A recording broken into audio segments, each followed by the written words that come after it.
Scorpio, ito na po yung reading ninyo for April 16 to 30. Remaining days ng month na ito. Sun, Moon, Rising, Venus signs, or even cross watchers, as long as nakaka-relate kayo, as long as gusto nyo manood, you are all welcome. Kamusta po kayo?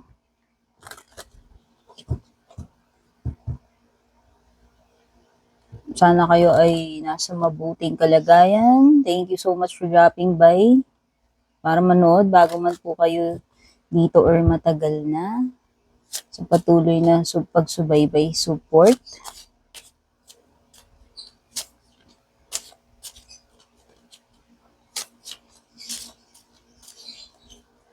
Kunin nyo lang po ano yung magre-resonate sa inyo, yung mga useful.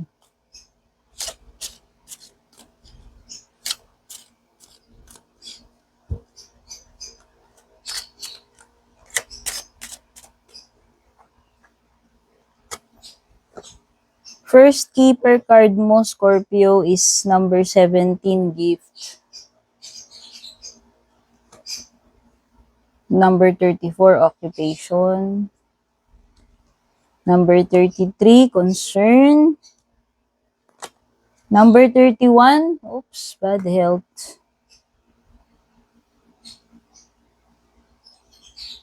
Disclaimer, card readings lamang po ito.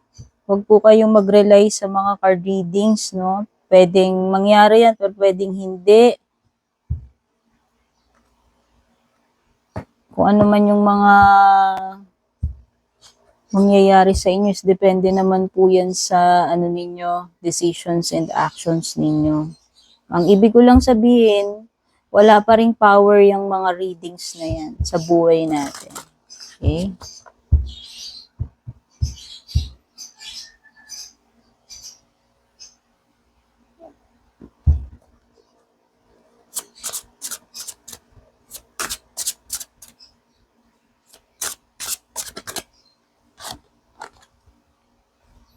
Hangman, reverse, Page of Pentacles, reverse, Queen of Cups upright, Page of Wands upright, Nine of Pentacles reverse, Two of Cups reverse. At the bottom of the deck is the Hermit upright. No? So, yung mga numbers na lumilitaw sa cards, merong 17, 34, 33, 31, number 12, 9, 2, at saka 9. Dalawa yung 9. Okay?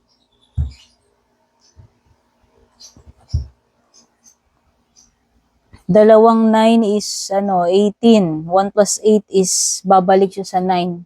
So, tignan nyo lang yung meaning ng 9. Yung 9 sa tarot is si Hermit eh. Sakto, lumitaw. Bumalik uli dito. Hermit card yun. So, it's a period ng retreat. Solitude. Searching. Mga signs na meron sa cards, it could be any sign naman, kahit na anong sign ninyo, kahit ano pang gender ninyo, as long as nakaka-relate kayo. Pero sasabihin ko lang kung ano yung mga lumabas sa cards, no? Si Hangman, pwedeng si Pisces yan. Si Hermit, si Virgo yan. Pero meron ding mga Pentacles, pwedeng Taurus, Virgo, Capricorn, may mga water na iba, Cancer, Scorpio, and pwede rin may Aries, Leo, Sagittarius. So, dito tayo sa unang keeper card mo. Ganda nito. Mukhang meron kang magandang marireceive, Scorpio, ano? This is a very positive enabling card. Ito ay nagsisignify ng gifts, aid, help, support. No, kumbaga, this is usually exactly kung ano yung kinakailangan mo. Yun yung marireceive mo. Yun yung ibibigay sa'yo. Pwedeng material, pwede rin namang hindi. Etong card na to is very powerful kasi this card has the ability para ma-soften niya yung mga nearby challenging cards, which is meron ka. It could be concern, bad health, pwedeng yan challenging cards yan . Kung timing ito, pwedeng birthday. Yung nearest birthday. Kung sino man ang may nearest birthday. Maaaring yun yung timing na ma-receive mo ito. Okay, so maaari rin itong mag-signify ng happiness na paparating sa iyo, profits, or pwedeng actual talaga na regalo. Whether ikaw yung, maaaring ikaw yung reregaluhan, most likely. Basta ito ay magandang gesture. Gift man yan na literal or immaterial man yan or hindi, na matatanggap mo. Next card is occupation. Wow, maganda to. Baka yung iba sa inyo, ito ang ibig sabihin nito, maaaring ikaw ay self-employed, freelancer, pwedeng mga pinagkakaabalahan mo. Anything kasi ito na na pinagkakaabalahan mo Pwedeng hobby, mga DIY work. Pero yun nga, pwedeng pwedeng mga racket mo, side hustle mo na maaari mong pagkakitaan, and at the same time, na-enjoy mo siyang gawin. Alam mo yun? Pwedeng sport, hobby, craft, sideline. Basta mag-i-spend ka ng dito, ng time mo. Pero, pleasurable. Yun yung kaibahan doon sa forced labor na parang napipilitan ka lang. Ito naman is may pleasure dito sa bagay na ginagawa mo na ito. Okay? Whatever itong meaning na to, pwede naman sa anything na maaaring mag-occupy ng isip mo, mag-occupy ng time mo. Sabi ko nga, pagkakaabalahan. Pero enjoyable yung mo dyan, yung experience mo. Hindi siya yung talagang labor or unpleasant na effort. And dahil adjacent niya yung concern card, pwedeng ang concern ninyo is siguro kung wala kayong trabaho sa ngayon or may spare time kayo, siguro yun pinag-iisipan ninyo, ano kaya yung next na pwede ninyong pagkakitaan, pagkaabalahan. Pwedeng yung iba sa inyo, concern nyo talaga is yung trabaho ninyo. Kung wala kayong job or concern ninyo, pwedeng may job kayo pero gusto nyo lang ng something na idadagdag ninyo sa free time ninyo na enjoyable, and at the same time, pwede kang mag-benefit, pwede kang kumita, no? Something na enjoyable and worthwhile na Siguro yun yung pinag-iisipan ninyo. Sabi nga dyan, pwedeng sport, hobby, sideline, craft, no? Yun, yung content creation, music, playing instrument, mga gardening, etc., cooking, baking, marami. So, balik tayo dito sa concern card. Naku, ito ay challenging, itong dalawang magkatabi. Bad health, tsaka Kasi itong si concern card, maaaring ito ay anxiety, maaaring ito yung mga poproblemahin mo. Kasi kung titignan mo naman, parang siya nag-aalala talaga, nag-iisip ng malalim. No? So, maaaring ito yung mga problem na na-encounter mo sa araw-araw. Okay? Pwedeng yung iba, ang problem nyo talaga is lacking career. Concern nyo talaga, pwedeng yung pagkakakitaan, yung trabaho. Pwedeng yung iba naman, ang concern ninyo is health. Whether ito ay health mo, health ng loved one or family member. Pwedeng ito yung mga fears, worries, problem, anxieties mo regarding specific topic, no? Kung ano man yung mga nagre-reflect dyan. Kumbaga, ito yung mga bagay na maaaring palaging laman ng isip mo kasi nga ipinag-aalala mo, pinoproblema mo. Okay? Minsan kasi pwedeng ano to eh, yung parang si, ano yun, sa tarot card, si Nine of Swords. So, yung maraming swords, tas may kama. Pwede kasing ano to, confusion, worry, anxiety, depression, despair. Pero most likely, nakikita ko lang may mga maaari kang problemahin. Especially may kinalaman sa pagkakakitaan, trabaho, or sa health. So, ito, maliwanag naman to. Hindi ako nagre-read about health, pero syempre, kung nahuhugot natin sa cards yan, lumilitaw, mas maganda na rin yung maging, sigurista tayo. Kasi ganito yun eh. Kahit lumitaw to sa card or hindi, may nararamdaman ka wala, malaking bagay talaga kung meron kang regular check-up. Mas makakaiwas ka sa ikakapahamak mo, mas makakaiwas ka sa malalang sakit, mas makakaiwas ka sa malaking gastos, di ba? Kasi this is an indication na maaaring merong may sakit or baka magkaroon ng sakit, no? Either ikaw to or family member, this is sickness, depression, or other problems. Pwedeng minor or pwedeng serious na illness. Okay? Pero dahil meron kang gift card, sabi doon, nanoneutralize niya yung mga negative cards dito. So somehow, kung halimbawang sakit nga talaga yan, well, at least hindi ganun kalala itong sakit na to. Hindi ganun ka-major, no?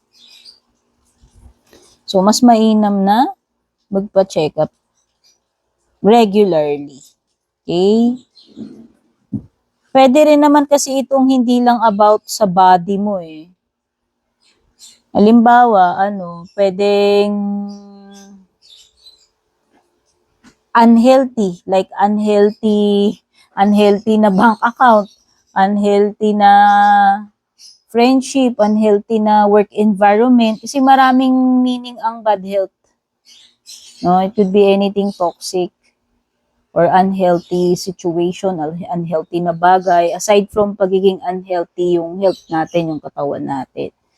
Okay, kung gusto ninyo guys ng doctor na magaling, meron po kaming doctor, family doctor namin, cardiologist. Marami, iba-iba. Marami akong doctors na magagaling na maaaring may recommend sa inyo. So, i-PM nyo na lang po ako kung magpapaconsult kayo, no? Interested kayo. And by the way, singit ko lang po, thank you so much po for dropping by, lalo na kung matagal na kayo rito. Kung bago kayo, please don't forget to subscribe sa aking channel, pa-like and follow na rin po yung aking page. Malaking tulong po bawat isang subscribe, bawat isang follow. Nagpapasalamat din po ako dun sa mga generous na nagpapadala palagi ng stars, super thanks, yung mga nag-a-avail ng membership sa YouTube ko, pati na rin po yung mga nag-a-avail ng subscription sa FB page ko. And speaking of subscription, kung gusto niyo pong maka-avail ng exclusive perks po sa akin, ay yun nga, mag-avail po kayo ng subscription sa aking official FB page. One and only Meta Verified, purple tin may check sa dulo.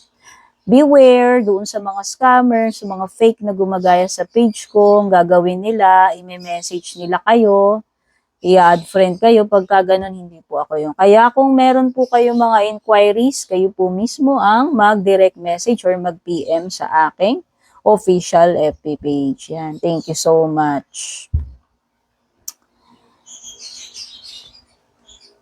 Wow, Scorpio. Lumitaw ang Hermit, lumitaw ang Hangman, lumitaw ang bad health.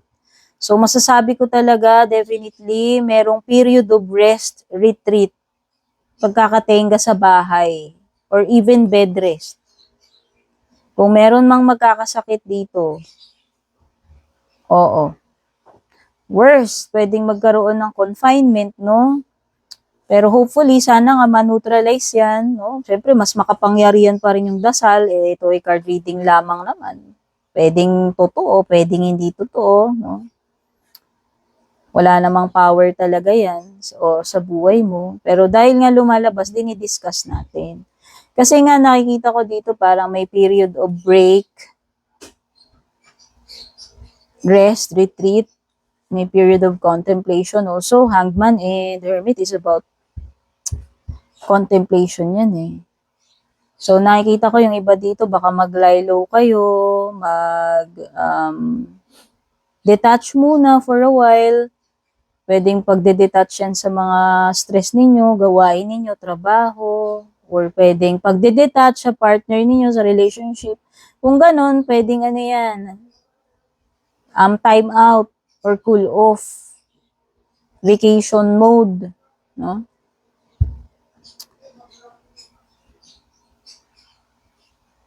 Yung nakikita ko rito kasi is parang wala munang communication. Kung sa love life mo yan, sige, kuha pa tayo ng ibang cards.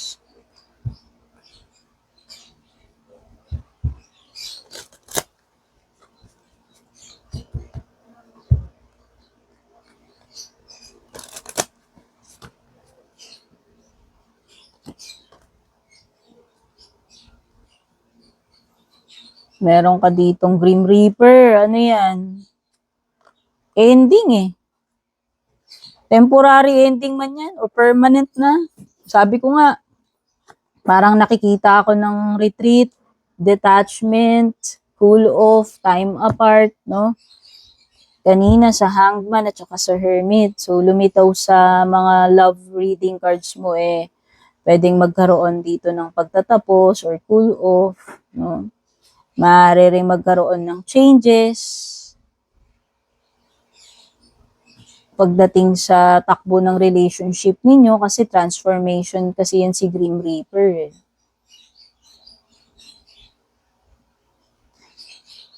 Pero kasi, yung Grim Reaper na yan, kung ikukumpara mo siya dun sa Coffin card, kasi yung Coffin card, sinasabi dun na pwedeng ending and beginning. Pero pag nakita kasi natin yung Grim Reaper, pwede talagang the relationship is totally over na yan. Ayan no, kasi nakalagay dyan, pwedeng talagang over na, no second chances. So pwede na from pagiging cool off, mauwi talaga siya sa talagang finally over na. Para kasing sinasabi dito sa Grim Reaper card mo when it comes to your love life, parang it's time to grow and transform your life na lang eh. Parang yun yung sinasabi niya sa'yo.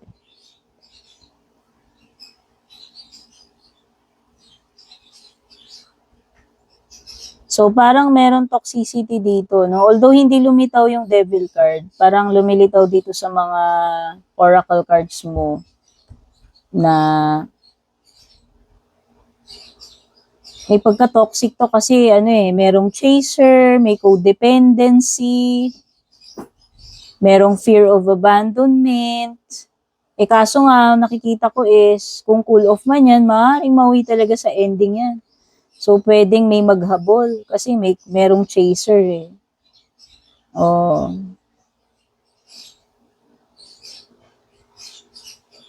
Mirroring, pwedeng pareho kayo ng pinoproject sa isa't isa. Or kung ano yung ginagawa ng isa, ginagawa din ng isa. Oo.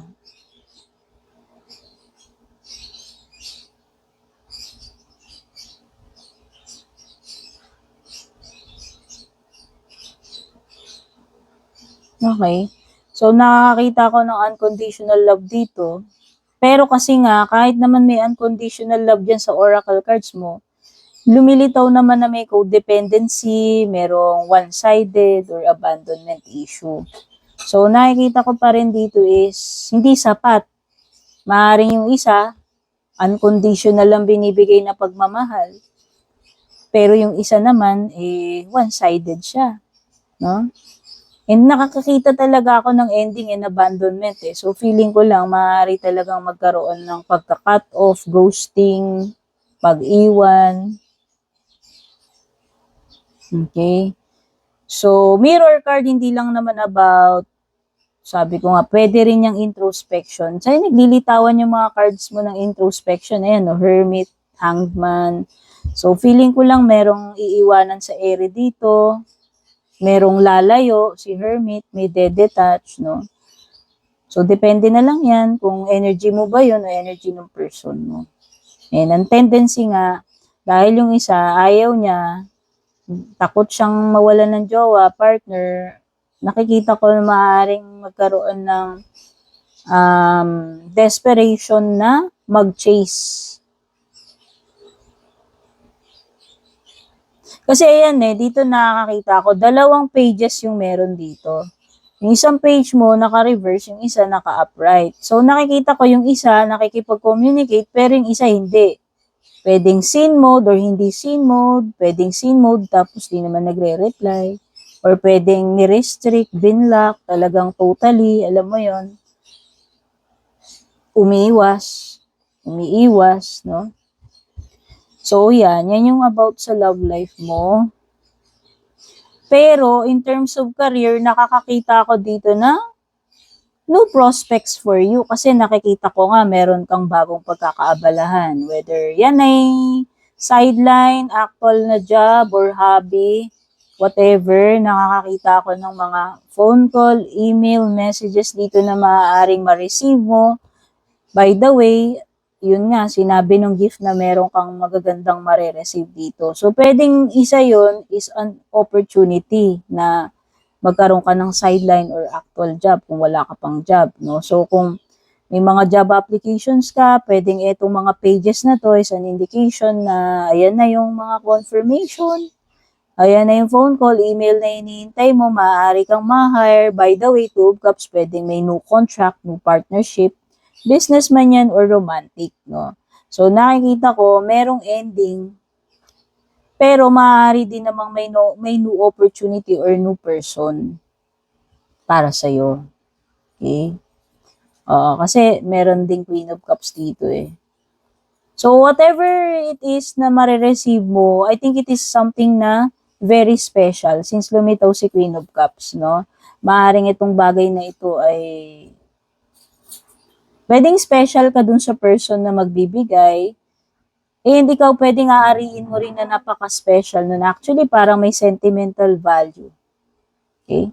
So, may mga feelings dito, may pag-express ng feelings, so whether ito ay sa love life or hindi, pero pwede kang makareceive ng mga messages niyan. Love messages or mga feelings na ina-express sa through communication.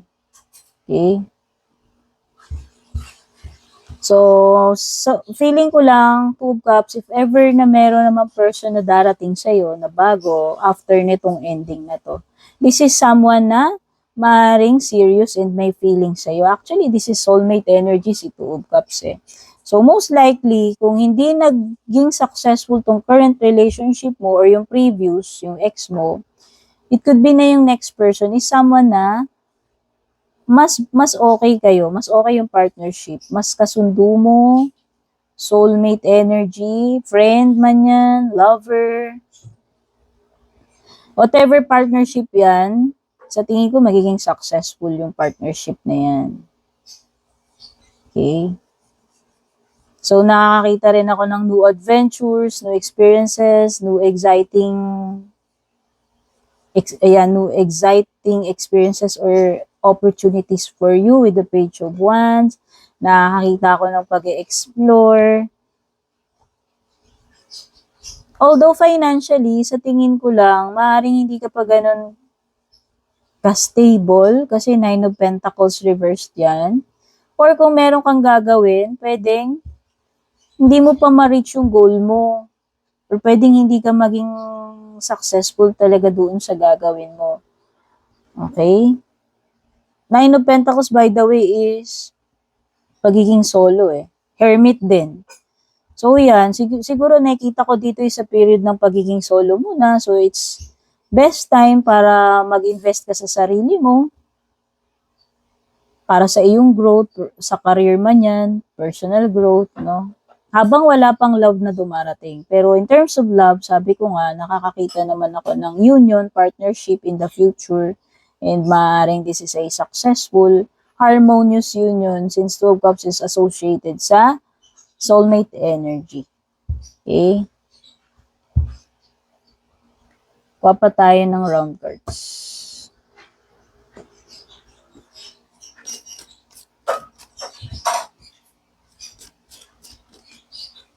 Alam mo kung may mga bagay ka na sinasacrifice para dito sa person na to or dito sa bagay na to in general. Parang feeling ko lang pwedeng hindi na-appreciate yung mga sacrifices mo na yun. Pwedeng naghihintay ka rin sa wala, whether in general yan or in love life, no? Nakita ko lang, dagdag ko lang doon sa nakita ko.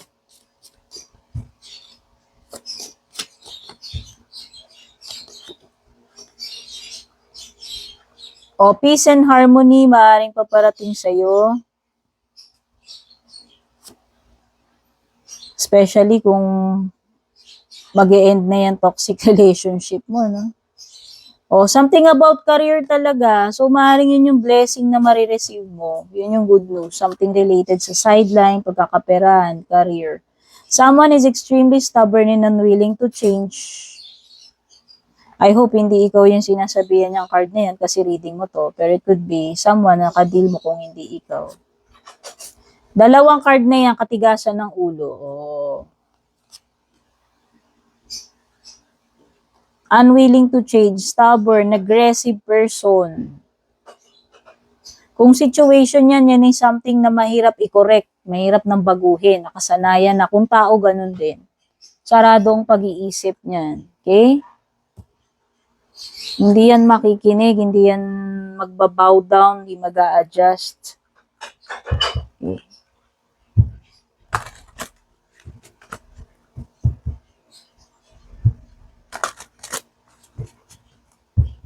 Stagnant energy yan. So, kunin na natin yung mga closing messages mo.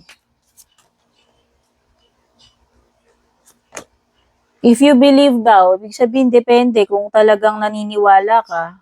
Alam mo yun, may possibility yan. Okay? Kasi kung wala kang faith, wala kang paniniwala sa sarili mo man yan or dun sa situation, di ba? Expectin mo ba na magkakaroon ba ng progress dun, di ba? Listen to your intuition during this time, Scorpio. Mag-rely ka dyan sa intuition mo. Within the next few months pa raw, kung ano man itong bagay na to na ine-expect mo or mangyayari or progress man yan, etc. Godspeed, babush.